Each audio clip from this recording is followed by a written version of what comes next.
Íntima Devoción te da la bienvenida a nuestro servicio de culto.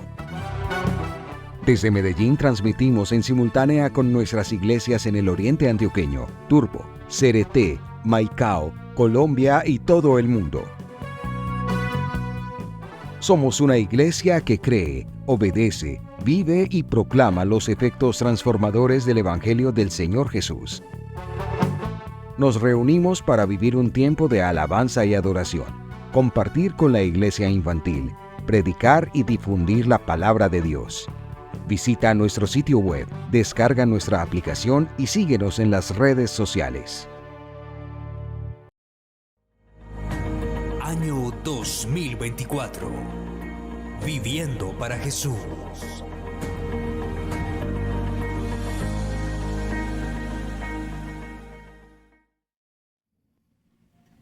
Capítulo 9 del libro de Josué. Libro de Josué, capítulo 9. Vamos a leer allí los primeros 15 versículos.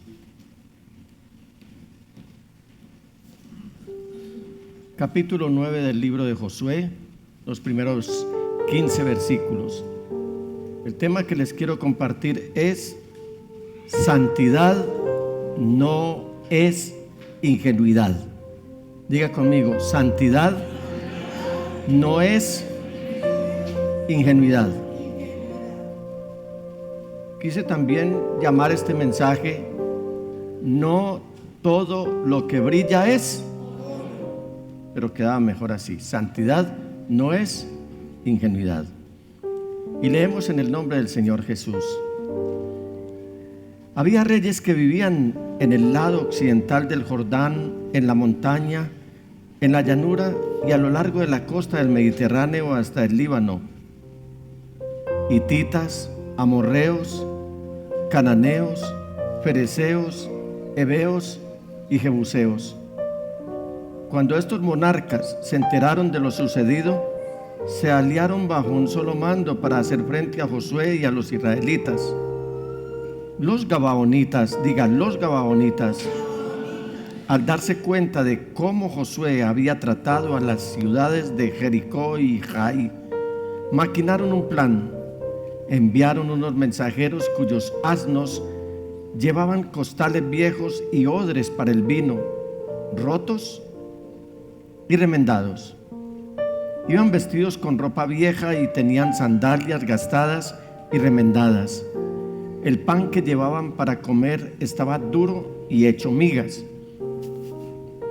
Fueron al campamento de Gilgal, donde estaba Josué, y les dijeron a él y a los israelitas: venimos de un país muy lejano, queremos hacer un tratado con ustedes. Los israelitas replicaron: tal vez ustedes son de por acá y en ese caso no podemos hacer ningún tratado con ustedes. Ellos le dijeron a Josué: nosotros estamos dispuestos a servirles. Y Josué les preguntó: ¿quiénes son ustedes y de dónde vienen? Ellos respondieron: nosotros somos sus siervos y hemos venido de un país muy distante hasta donde ha llegado la fama del Señor su Dios. Nos hemos enterado de todo lo que Él hizo en Egipto y de lo que les hizo a los dos reyes amorreos al este del Jordán, a Sihón, rey de Hesbón, y Og, rey de Basán, el que residía en Astarot. Por eso los habitantes de nuestro país, junto con nuestros dirigentes, nos pidieron que nos preparáramos para el largo viaje y que les diéramos a ustedes el siguiente mensaje: deseamos ser siervos de ustedes, hagamos un tratado. Cuando salimos para acá, nuestro pan estaba fresco y caliente, pero ahora, mírenlo, está duro y hecho migas. Estos odres estaban nuevecitos y repletos de vino, y ahora, tal como pueden ver, están todos rotos. Y nuestra ropa y sandalias están gastadas por el largo viaje. Los hombres de Israel participaron de las provisiones de los gabaonitas, pero no consultaron al Señor. Entonces Josué hizo con ellos un tratado de ayuda mutua y se comprometió a perdonarle la vida, y los jefes militares y los jefes israelitas ratificaron el tratado. Amén, amén y amén. Pastor, por favor. Qué triste historia, Señor. Una historia de la que tú ya le habías advertido a Israel que tuviera mucho cuidado de hacer cualquier cosa sin consultarte. Qué fácil es ser engañado, Señor, cuando la gente trata de tocar nuestros sentimientos y nuestras emociones. Qué manipulables somos. Y qué fácil es dejarnos engañar por el sentimiento, olvidando nuestra necesidad de conocer tu voluntad. Yo te ruego, Señor, que esta mañana tú uses a nuestro pastor para hablarle a este pueblo tuyo. Pero te ruego, Señor, que este pueblo tuyo tenga un corazón dispuesto para escucharte hoy. Que haya arrepentimiento, Señor. Que haya reconocimiento de que muchas de nuestras dificultades son producto de no haberte consultado. Por favor, háblanos, Señor, en el nombre de Jesús y en el poder de tu Espíritu Santo. Amén, amén, Amén y amén. Siéntense, mis amados hermanos.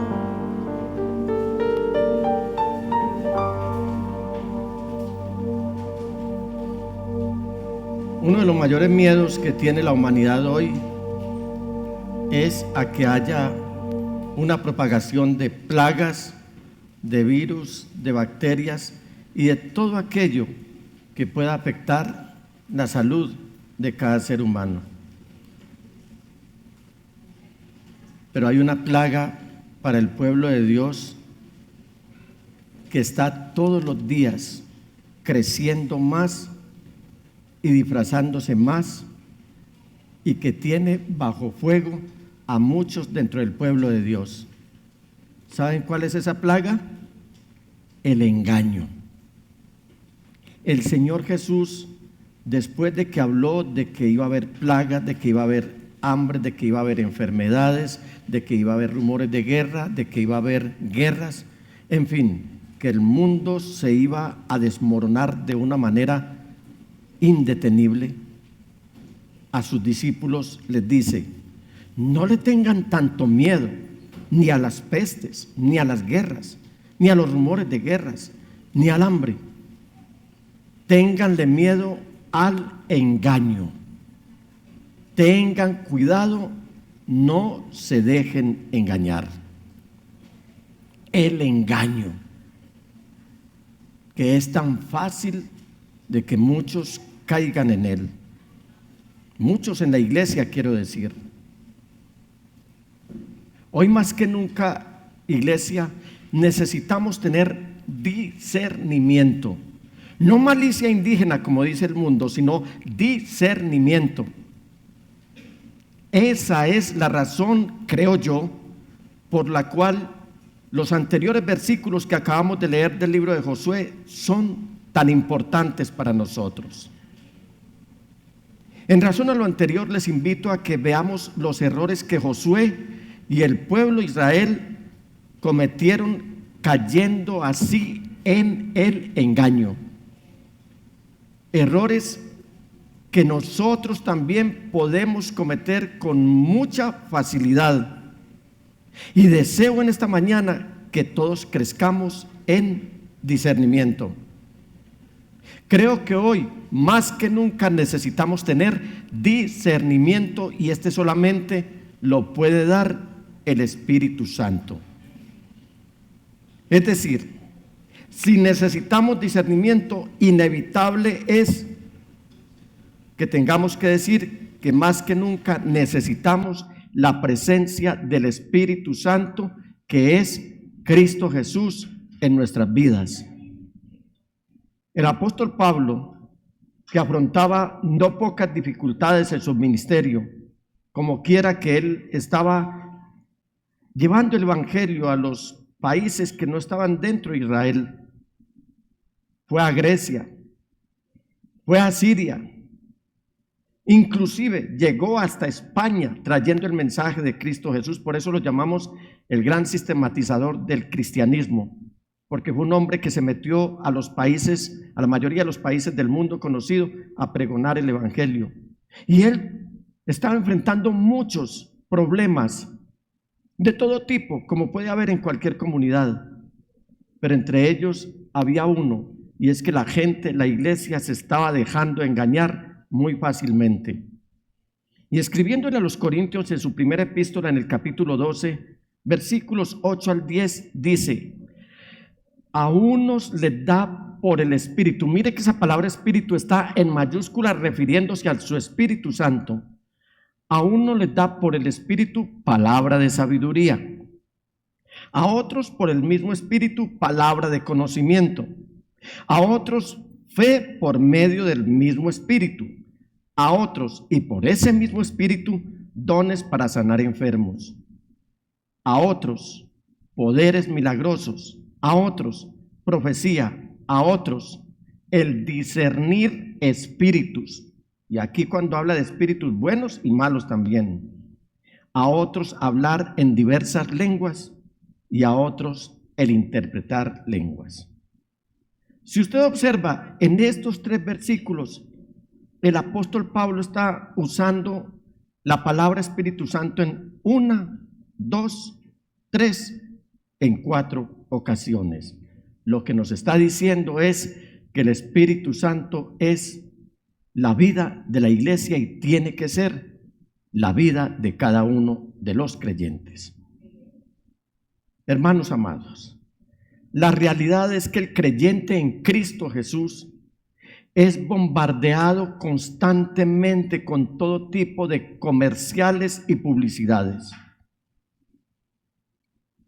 Leí en una ocasión que uno es atacado, por decirlo así, por 200 comerciales por día. Y hablo de 200 comerciales sin incluir aquellos que escuchan, y no tengo nada contra la familia Char, los que escuchan Olympic Stereo. A ver, ¿quiénes escuchan Olympic Stereo? O Tropicana. ¿Usted? ¿Sí?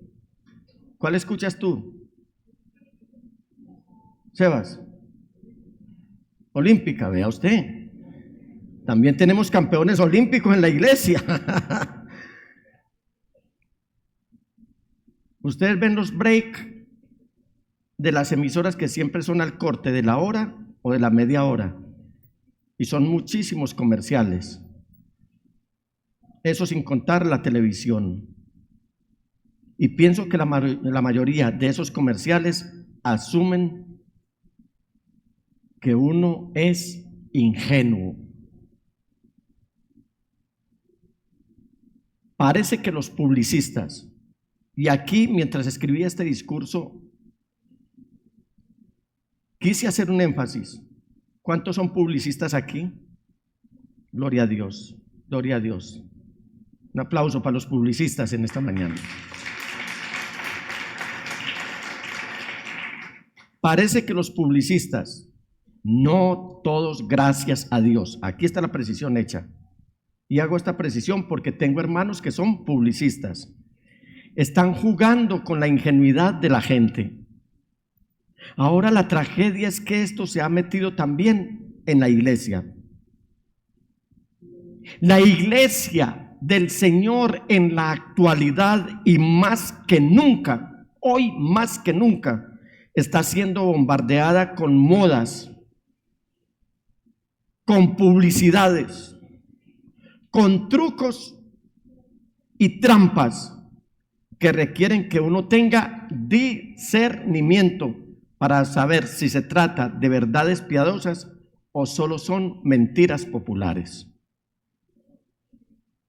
Desde afuera, el mundo busca enseñar y convencerle a la fuerza de su propia moralidad, de su propia filosofía, de su propia espiritualidad, etcétera. Eso es lo que intenta el mundo, convencer a la iglesia desde afuera. Tratar de convencernos para que no seamos espirituales, y ellos usan términos, inclusive, no seas religioso, no seas moralista. Mira los principios que están rigiendo esta sociedad. y no seas tan espiritual. Ese es el bombardeo que está recibiendo la iglesia del mundo. Y desde adentro de la iglesia, desde adentro del cristianismo, la iglesia lucha con charlatanes, lucha con pastores mentirosos, lucha con embusteros infiltrados que buscan engañar y sacarle dinero a quien sea. Estas denuncias las hemos venido haciendo desde hace mucho tiempo, pero duele en el corazón, como cuando uno habla con hermanos, con algunos hermanos, diálogos personales, ellos ingenuamente le confiesan a uno: pastor, es que me encanta escuchar a Dante Gebel, me gusta escuchar a Kach Luna, me gusta escuchar a Benny Hinn, me gusta escuchar a los apóstoles como Guillermo Maldonado. Ellos nunca te van a hablar del diablo, ellos te van a hablar también Biblia en mano, pero te están llevando al engaño. Iglesia, hoy más que nunca necesitamos discernimiento. Dígale al Señor: Señor Espíritu Santo, dame discernimiento. Dígalo, hermano, dame discernimiento. Y esa es la razón, creo yo, por la cual los próximos versículos del libro de Josué son tan importantes. Y le invito a que no pierda de vista de su Biblia o de la pantalla donde proyectamos el mensaje y verá Josué capítulo 9. Hoy solo vamos a ver algunos versículos. Quiero entonces invitarles, amada iglesia, a que aprendamos una lección en cabeza ajena de los 3 errores que llevaron a toda una nación a ser prisioneros del engaño. Comencemos la lectura de la palabra de Dios con los versículos 1 y 2. Y cuando digo comencemos, mis amados hermanos, es que todos al unísono los vamos a leer. Bien fuerte. Lean conmigo, mis amados hermanos. Había reyes que vivían en el lado occidental del Jordán. Paremos aquí. Vivir en el lado occidental es lo que hoy se llama Cisjordania. Todo lo que está al margen en la margen oriental del río Jordán es Transjordania. Transjordania, margen oriental; Cisjordania, margen occidental. O sea, al otro lado, en la tierra prometida. Y dice: había reyes que vivían en el lado occidental del Jordán, en la montaña, en la llanura y a lo largo de la costa del Mediterráneo hasta el Líbano. ¿Quiénes eran esos reyes? Léalo conmigo: hititas, amorreos, cananeos, fereceos, heveos y jebuseos. Estos jebuseos habitaban en lo que hoy llama Jerusalén. El gentilicio, porque la ciudad se llamaba Jebús, por lo tanto el gentilicio es jebuseos. Pero hoy la ciudad se llama Jerusalén, por lo tanto el gentilicio es jerosolimitanos. Iba a hacer muy rápidamente aquí, para regalar una Biblia a quien me dijera cómo es el gentilicio de Jerusalén. Cuando estos monarcas, lean conmigo, cuando estos monarcas se enteraron de lo sucedido, se aliaron bajo un solo mando para hacer frente a Josué y a los israelitas. ¿Qué había sucedido? Para ese momento ya ellos habían conquistado 2 ciudades. La ciudad primera, o sea, la primera que encontraron en Cisjordania, que es Jericó, y luego seguía Jai. Y vieron esa campaña militar arrolladora que tenía Israel al mando del general de Dios, Josué. ¿Quiénes eran estos pueblos? Es decir, los hititas, los amorreos, los cananeos, los fereceos, los heveos y los jebuseos.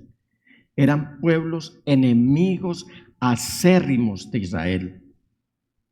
Pero como el enemigo, diga, el enemigo de mi enemigo es mi amigo, todos ellos se juntaron para defender Canaán del pueblo de Israel que venía a tomar posesión de la tierra que Dios le había prometido a nuestro padre Abraham siglos atrás.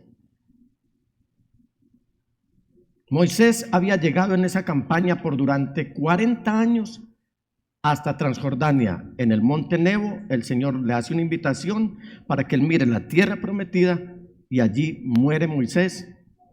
Y dice una versión de la Biblia que allí fue sepultado por Dios, por lo tanto nadie sabe dónde está el cadáver de Moisés.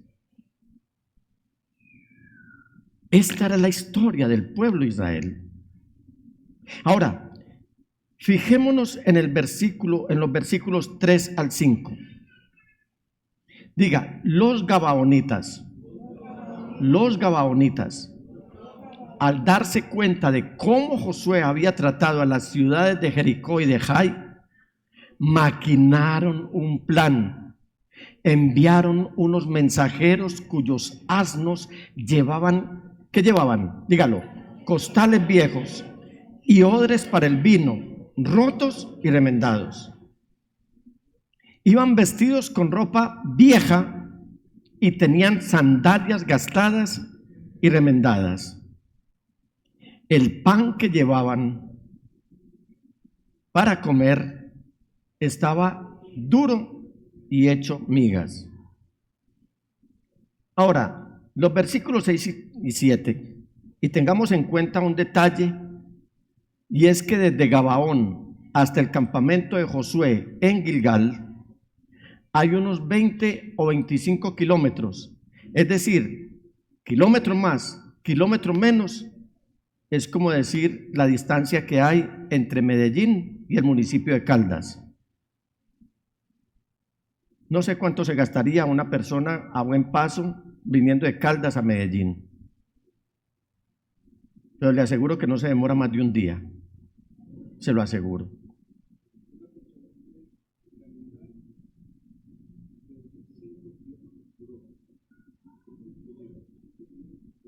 Buen punto, pastor, si me le prestan el micrófono al pastor, porque es muy importante que tengamos en cuenta este detalle y tengamos en cuenta que aquellos pueblos eran expertos en caminar. No había camionetas, no había vehículos, no había bicicletas, no había motos. Ustedes saben que hoy mucha gente deja de venir al culto porque tiene pico y placa y no se dan cuenta que el pico y placa es para el carro y no para la persona. Y por cualquier razón, no, es que esa iglesia queda muy lejos. ¿Y dónde vives tú? Vivo en el barrio Los Colores. ¿Y dónde es la iglesia? En Los Colores. Pero es que, pastor, caminar 3 cuadras, no hablo con los que viven por acá. Ustedes recuerdan a Jaimito, el de Chespirito. Él decía que hacía las cosas para evitar la fatiga. Otros se quedan en la casa para evitar la fatiga y no vienen al culto. Pastor, por favor, tu apunte. Se dice que un ser humano está en capacidad de recorrer 5 kilómetros por hora. Eso significa que estos 25 kilómetros debieron haberse tardado entre 5, máximo 6 horas. 6 horas. Sí, porque venían hombres fuertes. No venía todo el pueblo de Gabaón, sino una representación. Por lo tanto, eran hombres fuertes, hombres escogidos, para que hicieran ese recorrido urgente antes de que Josué tomara acciones, porque ya les tocaba a ellos el turno de ser destruidos como fueron destruidos Jericó y Jai. Veamos ahora sí los versículos 6 y 7. Fueron al campamento de Gilgal donde estaba Josué y les dijeron a él, o sea a Josué y a los israelitas: venimos de un país muy lejano. ¿Eso era cierto? No era cierto. Queremos hacer un tratado con ustedes. Los israelitas replicaron: tal vez ustedes son de por acá, y en ese caso no podemos hacer ningún tratado con ustedes. Note usted esa duda o esa posibilidad expresada por los israelitas que está en rojo. Volvámoslo a poner.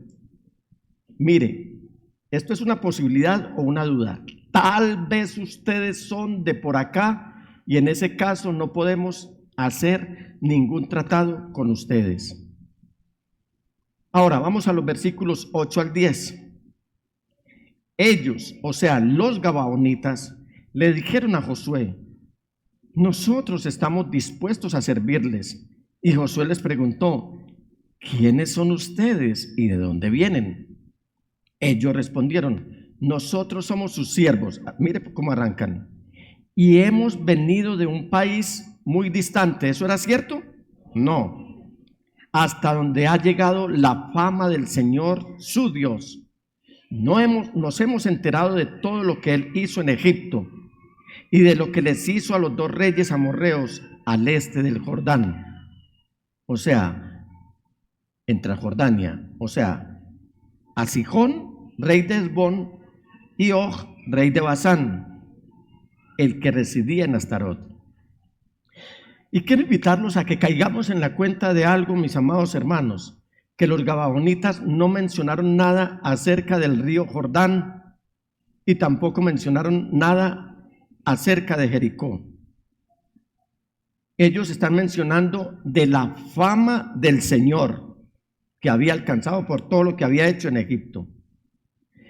¿Por qué? Porque ellos no mencionaron ni el Jordán, ni mencionaron absolutamente nada acerca de Jericó. Por una razón: los gabaonitas eran astutos y sabían que si mencionaban estos detalles, sería obvio que no venían de un lugar lejano, ya que las noticias no hubieran llegado tan rápido. Y ellos ya las tenían. ¿Las noticias de qué? De lo que había pasado con Jericó y con Jai. Versículo 11. Por eso los habitantes de nuestro país, dicen los gabaonitas, junto con nuestros dirigentes, nos pidieron que nos preparáramos para el largo viaje y que les diéramos a ustedes el siguiente mensaje: deseamos ser siervos de ustedes, hagamos un tratado. ¿Cuál era el mensaje central? ¿Cuáles eran las intenciones de este pueblo astuto? Deseaban ser siervos del pueblo de Israel y eso requería la firma de un tratado. En razón a lo anterior y con el favor de Dios y la ayuda del Espíritu Santo, voy a compartir con ustedes, mis hermanos, algo que puede verse con facilidad en esta porción de las Sagradas Escrituras, y lo voy a hacer en 3 puntos. 3 errores que Josué y el liderazgo de Israel cometieron al preparar y firmar un pacto con esa gente. Y estos son errores que nosotros también estamos en riesgo de cometer, y de cometer con mucha facilidad. Así que les ruego, por favor, mis amados hermanos, presten atención a la palabra del Señor en esta mañana. El primer error es que Josué pensó que la evidencia mostrada por los gabaonitas era real, era una evidencia verdadera. Primer punto: la falsa evidencia. No todo lo que brilla es oro. Versículos 12 y 13. Cuando salimos para acá, nuestro pan estaba fresco y caliente, pero ahora mírenlo, está duro y hecho migas. El pan venía así desde que salieron de Gabaón. Estos odres estaban nuevecitos y repletos de vino, y ahora, tal como pueden ver, están todos rotos, y nuestra ropa y sandalias están gastadas por el largo viaje. O sea, para Josué y el resto del liderazgo de Israel, todo parecía legítimo, todo parecía real Todo parecía verdadero, parecía. Ellos seguramente se detuvieron a mirar los odres de vino y dijeron, es verdad, coincide con lo que ellos nos están diciendo. Observaron la ropa de los gabaonitas, es verdad, vienen con sus ropas sucias y raídas. Miraron las sandalias de cada uno de ellos y pensaron, ya ves, si tiene sentido lo que ellos están diciendo. Tengo varias anécdotas que compartir. Yo recuerdo una vez que estábamos en la 80 y nos robaron la escalera. ¿Recuerdan cuando nos robaron la escalera? Todo lo que dijeron estos hombres a los ujieres tan lindos, tan queridos, tan bien peinaditos, tenían corbata ese día, era real. Había unos vecinos que tenían una red de cable, había unos cables caídos, bueno, todo se mostraba como una verdadera evidencia y corrieron y prestaron la escalera misma que jamás en la vida volvimos a ver. Que robaron la escalera con toda esa trama. También recuerdo que años atrás fui nombrado como delegado para asistir, el delegado de una de las misiones más grandes del país, para asistir a una vigilia, a un tiempo de oración en uno de los templos más grandes de la ciudad de Medellín. Era un domingo por la tarde y fui con mi familia. Y ese lugar estaba atiborrado y cuando yo llegué, por supuesto, nos recibieron con mucho respeto, con mucho amor y hasta con adulaciones, esas que a mí me retiñen en los oídos. Yo percibo cuando a mí me adulan y eso a mí de verdad me molesta demasiado. Hay que ser concretos en lo que hablamos. ¿Recuerdas ese tiempo, pastor? Nos subimos al altar, íbamos a empezar el tiempo de oración, muchos pastores, incluidos nosotros, bueno, incluido este servidor, pero yo percibía un ambiente muy extraño. ¿Sabe qué había pasado? Unos hermanos prisioneros de la política colombiana habían armado toda esa estrategia de una vigilia para que el pueblo del Señor llenara ese templo, como lo llenan algunos cantantes que dicen ser cristianos como Jesús Adrián Romero, y muchos creyentes van a los conciertos de Jesús Adrián Romero. ¿Y sabe qué estaba pasando? Nos estaban usando para que fuéramos el fortín político más importante que iba a apoyar unos candidatos al Consejo de Medellín, a la Asamblea Departamental y a la Alcaldía de esta ciudad. Yo sentí, ¿qué creen ustedes que sentí? ¿Cómo? Desilusión, vergüenza.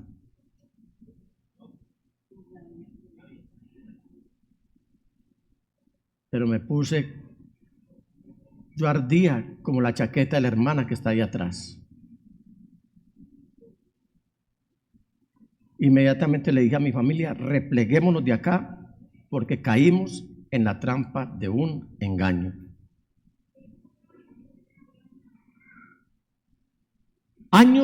Principios de los años 80, la iglesia estaba en fervor impresionante, pero hubo algunos, esta es otra anécdota, que se infiltraron dentro del pueblo del Señor y se las daban de muy espirituales y convocaban a ayunos privados. Cogían las familias más ingenuas y se iban a las casas dizque a hacer ayunos. Lo que no sabían los ingenuos es qué intenciones llevaban los que estaban convocando a esos ayunos.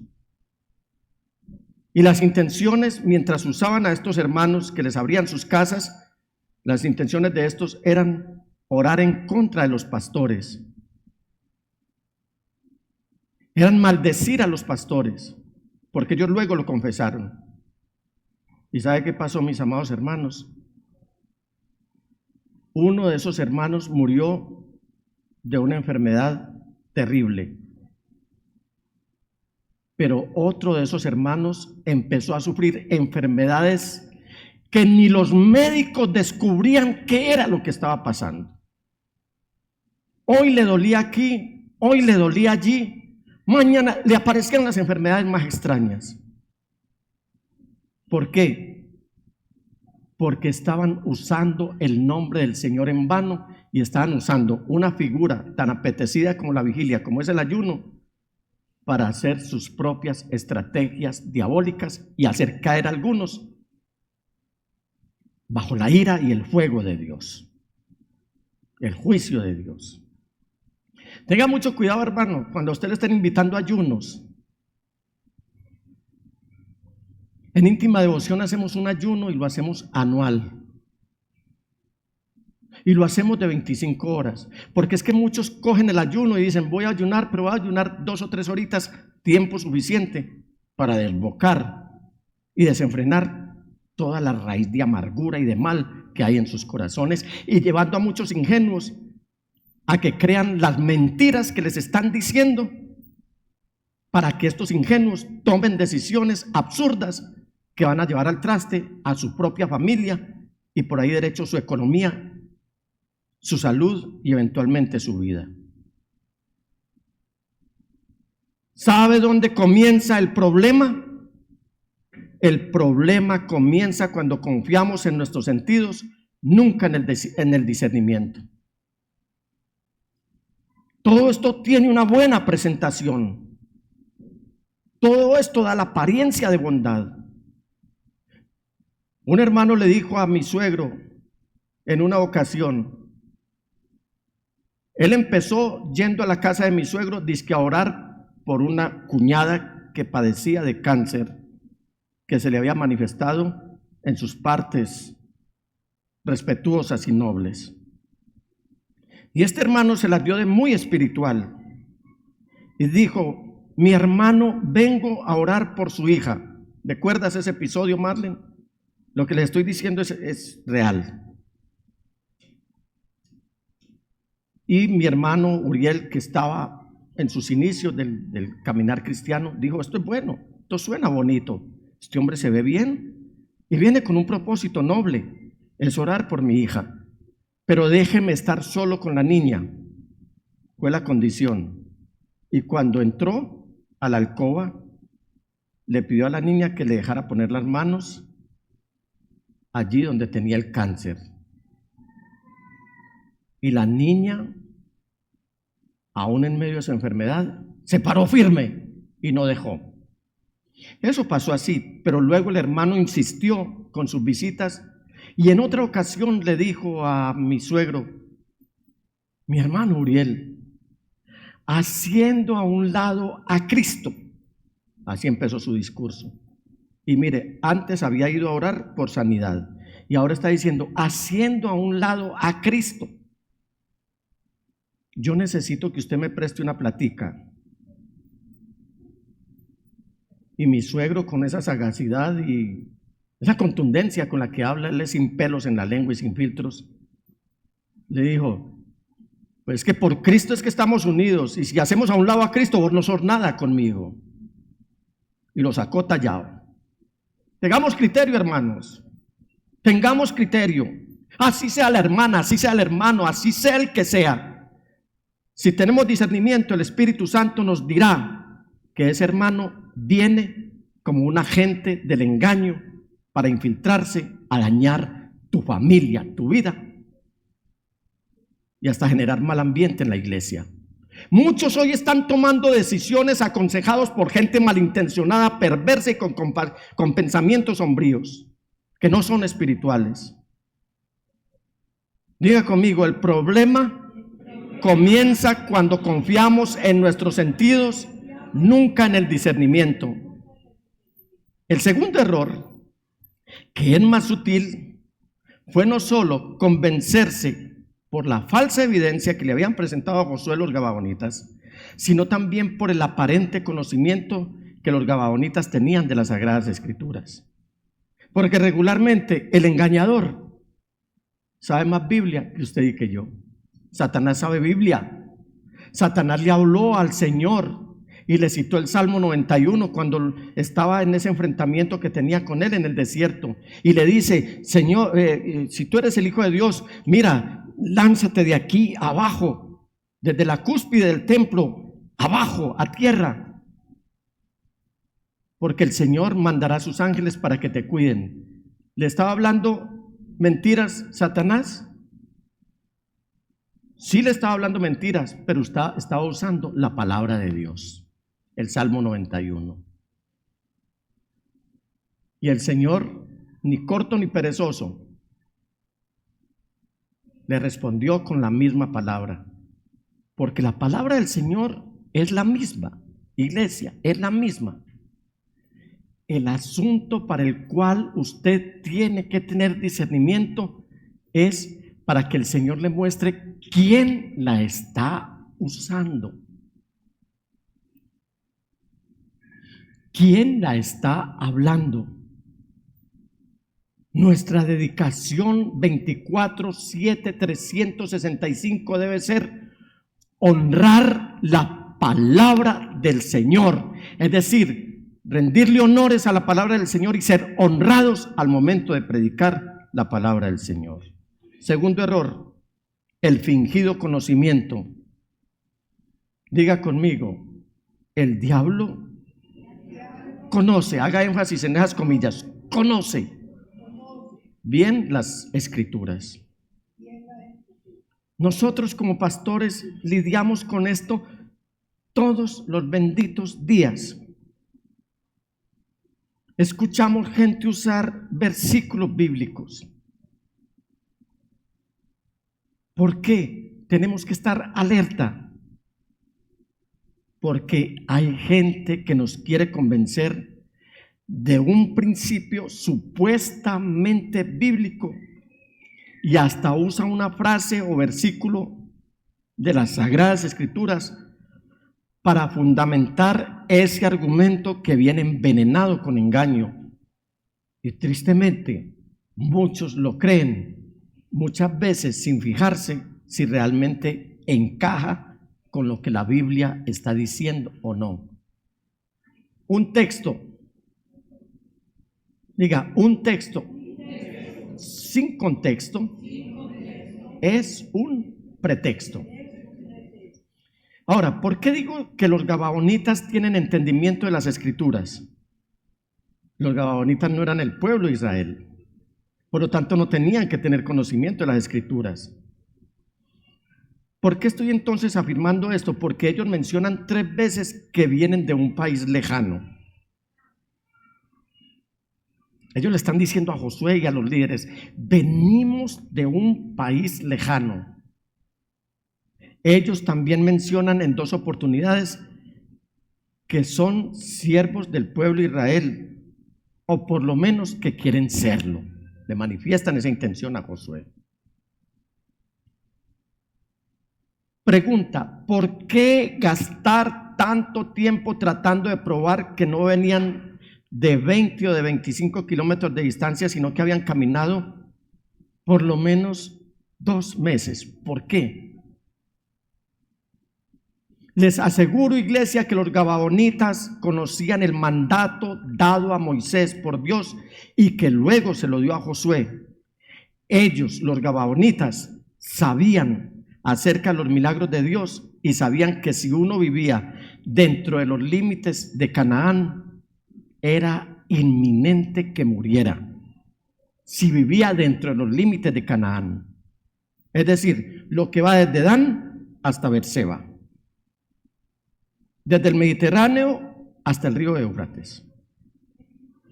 Esa era la tierra de Canaán, no es la tierra de Canaán.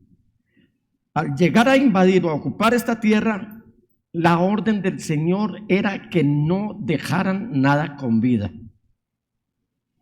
Y yo quiero invitarlos para probarles que los gabaonitas sí sabían las Escrituras, sin embargo estaban acudiendo al engaño.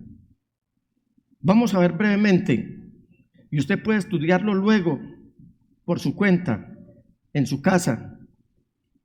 Dios en Deuteronomio capítulo 20, versículos 10 y 11, le está hablando a Moisés y le dice: cuando te acerques a una ciudad para atacarla, hazle primero una oferta de paz. Si acepta y abre las puertas, todos los habitantes de esa ciudad quedarán bajo tu dominio y serán tus esclavos. Préstele atención a estos textos. Los israelitas no debían hacer esto con las ciudades de Canaán. Esto lo está diciendo el Señor es con otras ciudades que no estaban dentro del territorio de Canaán, es decir, desde el Éufrates hasta el Mediterráneo y desde Dan hasta Beerseba. Solo era para las ciudades lejanas. Ahora, vamos al versículo 16. Dios allí habla acerca de las ciudades dentro de Canaán. Mire que está hablando de unas ciudades lejanas, pero también va a hablar de lo que va a pasar con las ciudades de Canaán. Y dice, sin embargo, es decir, aquí hay un cambio de frente. Sin embargo, en las ciudades de los pueblos que el Señor tu Dios te da como herencia, dígalo conmigo en lo que está en rojo, no dejarás nada con vida. O sea, los gabaonitas sí sabían que la muerte y la destrucción de ellos era inminente, que lo que Dios había dicho de que llegaran a un acuerdo con las ciudades era de otros territorios menos los de Canaán. Entonces los gabaonitas sí sabían, de manera que cuando alguien se te presente a ti con movimientos y con documentos y con argumentos,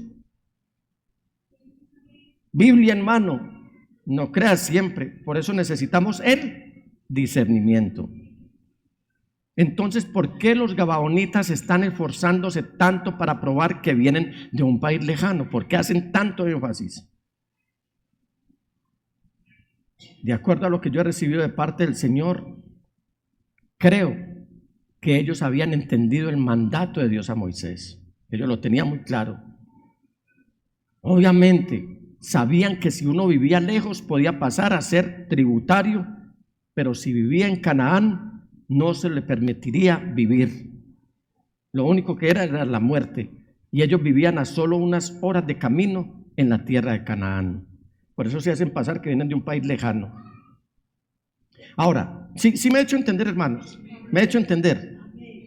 La orden para destruir era los de Canaán. La orden para firmar tratados de paz era con las ciudades distintas al territorio de Canaán. Repito, lo que no estuviera dentro de la frontera de Dan hasta Beerseba y del Mediterráneo hasta el río Éufrates. Ahora, también me gustaría agregar, para ser coherentes con los otros pasajes que hemos estudiado, quienes nos acercamos a las Sagradas Escrituras, que la muerte no era necesariamente garantizada. ¿Ustedes se acuerdan de Rahab? Ella se arrepintió. La orden de Dios, según su palabra, era destruir Jericó con todo lo que hubiese allí. ¿Por qué se salvó Rahab, la prostituta? No. La ayuda es resultado de. Cuando a ti te vengan con ayudas, piensa también de parte de quién vienen. Porque hay gente que le gusta sobornar la fe de muchos creyentes. No a todo el mundo le podemos recibir. Y Dios por eso es tan estricto cuando da sus leyes en cuanto al diezmo y las ofrendas. ¿Sabe por qué se salvó Rahab? Porque ella se arrepintió y siguió al Señor, al Dios de Israel. Lo que escondió, cuando escondió los espías, era el resultado de, pero si ella no se hubiera arrepentido, ellos no hubieran aceptado esa ayuda, porque los espías hubieran dicho, no, esta nos va a esconder, pero luego va a decir, allá están. Ella ya se había arrepentido y estaba siguiendo al Señor, el Dios de Israel. Estoy convencido, por lo que dice la Escritura, que si la gente de Canaán si hubieran arrepentido y hubieran seguido al Señor, se les hubiera perdonado la vida. ¿Por qué estoy tan convencido? Porque me apoyo en las Sagradas Escrituras, donde Dios afirma que Él no quiere la muerte del malvado ni el pecador. En Ezequiel 33:11 dice: diles, está hablando Dios, tan cierto como que yo vivo, afirma el Señor omnipotente, que no me alegro con la muerte del malvado, sino con que se convierta de su mala conducta y viva. O sea, Rahab, usted, yo y todos los que nos hemos arrepentido somos motivo de alegría para el Dios Todopoderoso. ¿Sabe que usted le causa alegría al Señor si se arrepiente? ¿Cuántos quieren alegrar al Señor en esta mañana? Si usted anda mal con el Señor, por favor, cáusele alegría al Señor y arrepiéntase. Conviértete, pueblo de Israel. Conviértete de tu conducta perversa. ¿Por qué habrás de morir? Los gabaonitas estaban buscando algo que era bueno. Ellos querían vivir y quizás hasta unirse a la nación israelita. Sin embargo, la manera en que buscaron esa meta no fue buena. En otras palabras, hay una forma correcta de hacer lo correcto. Diga, hay una forma correcta de hacer lo correcto. ¿Recuerdan las anécdotas que les conté al principio? ¿Recuerdan?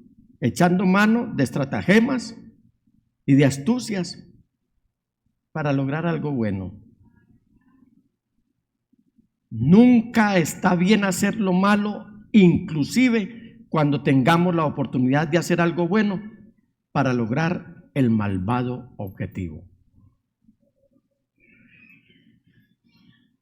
Es decir, hacer algo malo para lograr algo aparentemente bueno. Puede, iglesia, que a usted le sorprenda lo que voy a decir, pero en mi oficio como pastor tengo la oportunidad de tomar atajos. O como decíamos cuando éramos pequeños y nos llevaban a las caminadas afuera del pueblo, de hacer la mocha, o sea, coger otros caminos que no eran el camino real para ir a cierto lugar. Yo paso mucho tiempo estudiando para poder presentarles el sermón que les predico y soy testigo también de lo que hace el pastor Junior cada vez que trae el mensaje de la palabra del Señor. Usa, para no descuidar a la niña, hasta altas horas de la noche y hasta llegada a la madrugada. ¿Es cierto, pastor? No tomamos atajos. Personalmente, estimo que debo estudiar como 1 hora por cada minuto que les estoy predicando. Por eso valoren la palabra que les estamos trayendo. Créanme que constantemente recibo ofertas para tomar atajos y hacer los mensajes más rápido. El otro día, y actualmente estoy recibiendo correos con la siguiente oferta de una compañía que ofrece 2 años de sermones expositivos relevantes. Esas son las ofertas que me están haciendo. Y los que manejan redes deben darse cuenta que están ofreciendo sermones, inclusive para 2 años. ¿Estoy en lo cierto o no, hermanos? Todo lo que tenía que hacer era pagar por medio de una tarjeta o por medio de un enlace. Y eso no es todo. La promoción que me ofrecieron decía, si usted hace un pedido ya, esa es la manera de vender, le enviaremos gratis un paquete para ocasiones especiales. En serio se lo digo, hermanos. Si compraba los 126 sermones, me mandaban unos sermones para matrimonios, para Navidad y para Pascua, gratis. Esa era la oferta. Iglesia, ¿les gustaría que yo compre esos sermones prefabricados? Iglesia, ¿les gustaría que yo compre esos sermones prefabricados sin saber quién los escribió? 1000 veces no.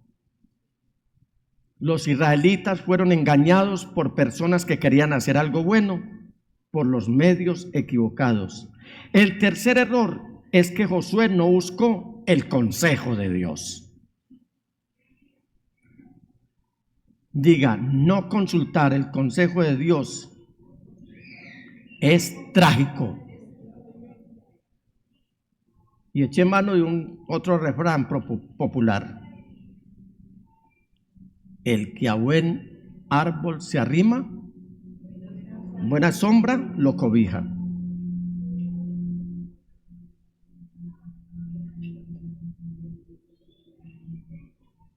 Versículos 14 y 15.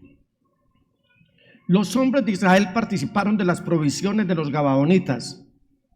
¿Qué hicieron con las provisiones? Participaron de ellas, pero no consultaron al Señor. Entonces Josué hizo con ellos un tratado de ayuda mutua y se comprometió a perdonarles la vida. Y los jefes israelitas dijeron, listo Josué. Y ahí viene la responsabilidad del pastor. Lo que haga el pastor seguramente lo va a hacer el liderazgo. Tuvimos un tiempo muy lindo el viernes pasado. Los pastores, sus familias y el liderazgo representaban los diáconos de la iglesia. Y ese tiempo lindo consistió en que al meditar en las sagradas escrituras debíamos siempre tener presente al Señor para todos los asuntos que tengamos que hacer, porque sobre nuestros hombros está la responsabilidad de cada uno de ustedes.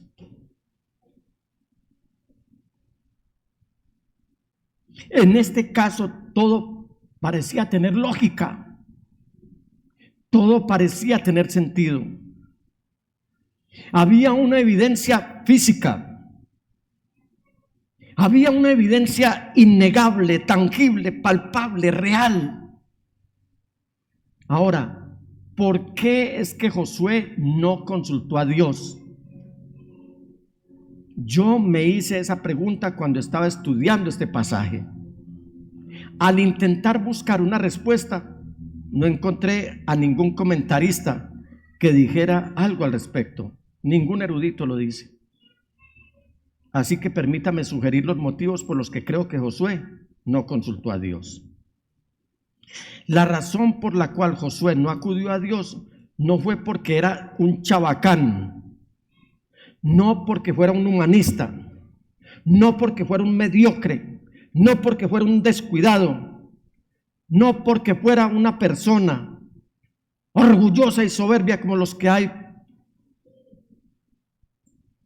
Él, noten ustedes que él hizo las preguntas correctas, interrogó a las personas correctas y observó la evidencia que le mostraron. O sea, Josué hizo todo lo que tenía que hacer. De hecho, abrió la posibilidad de expresar dudas. Josué estuvo preocupado de que él no fuera a ser engañado por los gabaonitas, ni que fuera a ser engañado el pueblo de Dios. Él dijo, ¿ustedes quieren un tratado? ¿Ustedes quieren un pacto con nosotros? Seguramente viven aquí dentro del territorio donde Dios ha dicho que los aniquilemos. ¿Sabe cuál es la razón por la que pienso que Josué no acudió a Dios? Porque no pensó que necesitaba hacerlo. Este era un tema pequeño. Este era una tarea aparentemente insignificante y simple. Había pan viejo, sandalias gastadas, todo tenía sentido. Iglesia, ¿cuántas veces en nuestras vidas pensamos que algo es tan insignificante que no necesitamos saber lo que Dios piensa, que no necesitamos saber su consejo, que no necesitamos saber su sabiduría? sobrados, no oramos, no consultamos al Señor. En casa se consulta todo, hasta para ir al centro de la ciudad. Tenemos el medio de transporte, tenemos la cercanía con el centro de la ciudad. Consultamos hasta cuando vamos a comprar una prenda de vestir. En casa consultamos todo. Por mucha vara que usted crea que tiene con el Señor, consúltele a Él antes de tomar una decisión. Cuando no consultamos al Señor, nos metemos en problemas. A veces nos encontramos atrapados en un callejón sin salida entre la espada y la pared, todo a causa de una mala decisión. Voy a pedir un favor si me prenden el ventilador. Gracias, mis hermanos. Piense, iglesia, jovencitos y jovencitas, en las decisiones que están tomando sin consultar al Señor. Dios ha recorrido tu camino muchísimo antes de que tú nacieras. Por lo tanto, Él lo sabe todo. Y a veces nos metemos en problemas precisamente por no consultar al Señor. Mire, ¿no se escapó Josué? Dudo que se escape alguno de nuestros contemporáneos hermanos. A propósito, permítame, le comparto los siguientes consejos y espero que los abrigue en su corazón. Nunca, pero nunca confíe en su juicio, en lo que sea.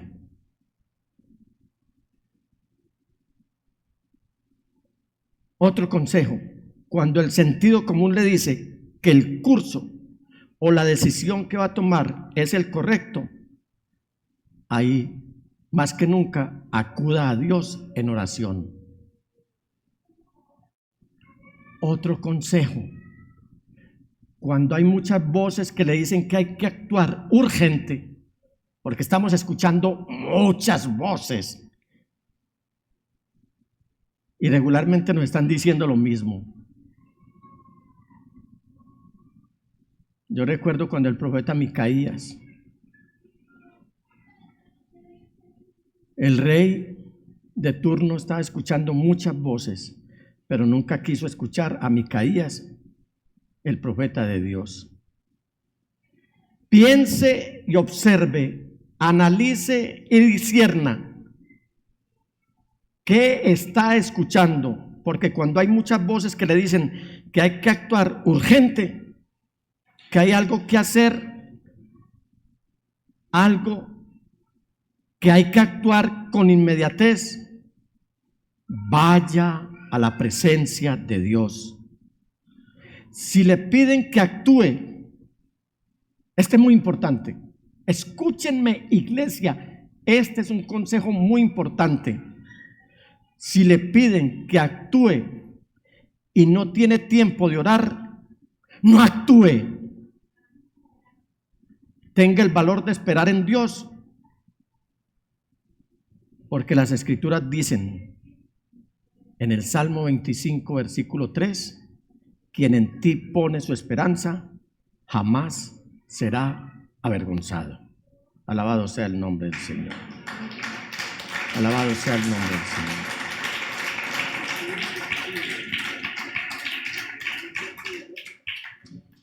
La gloria para el Señor. Pueden dejarlos ahí sin que usted se desconcentre el mensaje. Por favor, ahí tiene los consejos para que los escriba bien. La tragedia que nos encontramos en este capítulo de Josué, en estos primeros versículos del capítulo 9, es que Josué tenía a Dios disponible para pedirle consejo y no lo hizo. No le preguntó a Dios. Entonces los gabaonitas engañaron a toda una nación,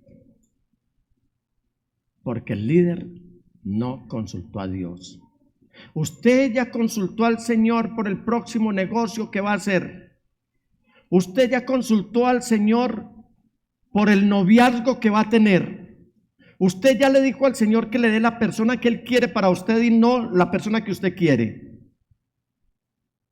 Usted ya pidió que el Señor le permita saber la decisión que Él quiere que usted tome a cualquier asunto, tema o aspecto que tenga que tomar en su vida. Hermanos amados, sean jóvenes o sean adultos, la pregunta es, ¿la iglesia de Cristo Jesús se está dejando engañar? ¿Será que la iglesia verdadera de Cristo Jesús se está dejando engañar? Hermanos, la última moda o tendencia que quiere implementar usted, lo que quiera hacer, ¿honra realmente a Dios? Ya le digo al Señor, esto es lo que voy a hacer, ¿será que voy a honrarte? ¿Está usted involucrado en cosas que supuestamente son buenas, pero que están destruyendo su relación con Dios? ¿Alguna vez ha hecho un pare en su camino, un selah, y ha dicho, Señor, ¿quieres que me involucre en esto? Hoy más que nunca necesitamos pedirle sabiduría y discernimiento a Dios. Necesitamos vivir de una manera que nuestras vidas se caractericen no por apoyarnos en nuestra intuición o en nuestro sentido común o en nuestro entendimiento, sino por reconocer a Dios en todos nuestros caminos. El proverbista Salomón, escribiendo en el capítulo 3, versículos 5 y 6 de Proverbios, dice: confía en el Señor de todo corazón y no en tu propia inteligencia. Reconócelo en todos tus caminos y Él allanará tus sendas. ¿Sabe qué significa reconocer a Dios? Significa pedirle consejo, honrarle y darle el derecho a Él de escoger. La solución para creyentes ingenuos no es demostrar más piedad o santidad en público, sino pasar tiempo a solas en oración con Dios y en privado. El Señor Jesús les bendiga.